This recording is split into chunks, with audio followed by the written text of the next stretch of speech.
Main దర్వాజా ముందు slab sponge మాల్తో సహా పూర్తయింది. మెయిన్ దర్వాజా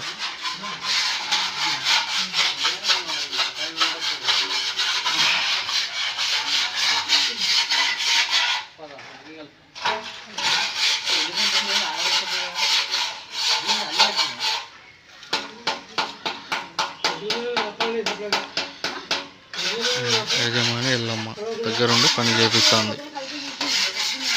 వాళ్ళతోటి. చారి ముందు మొత్తం స్పాంజ్ మాల్తో సహా పూర్తయింది.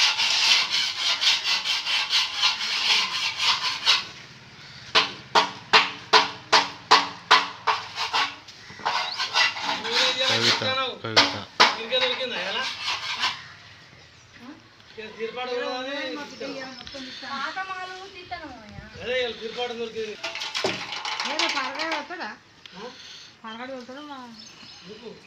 బత్తాలు ఎత్తుకుపోతారు దొంగలు. ఆ ఇంటి బత్తాలు ఎత్త అయిపోతుంది. మాలు సన్న మాలు పట్టి మనం పట్టినావా చెప్పాలి చెప్పు. దొంగలు సగం కంకరమైంది, సగం